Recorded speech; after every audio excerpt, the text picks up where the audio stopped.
What about the Attorney General's speech, Charles, and what you took from it? I'm not sure I've ever accused the Attorney General of deftness, but he sure did this well, I think. The pressure on him from the people who spoke to and from outside activists, from a lot of politicians, is to do something to pursue George Zimmerman through some kind of federal action, either on hate crimes or on the violation of civil rights. I think Holder knows this is a losing proposition, and surely if he tried, he would lose and probably be humiliated.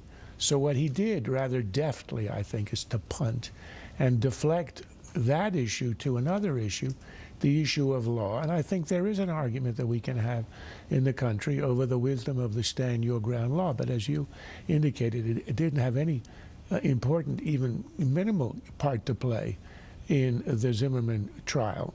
But it is an issue that initially was raised and could plausibly, you could link to what had happened. So what I think he wants to do is to have a debate on an irrelevance, although it is an interesting and important debate.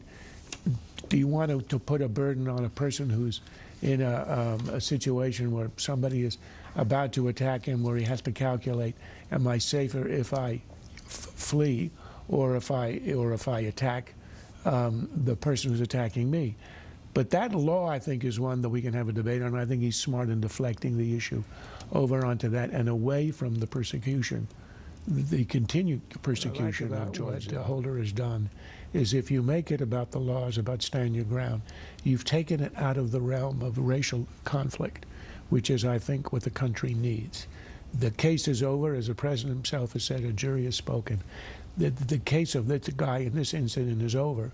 So I think it's a public service what he did.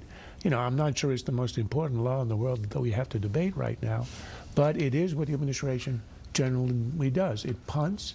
It hopes that when the issue is resolved, when it decides it's not going to pursue this, that the temperature in the way will have gone. You're praising the Attorney General. I should note that this is, I think, 3 times in a row that you've been praising the administration. Right. And we just need to mark these moments. Once more, and I go into rehab.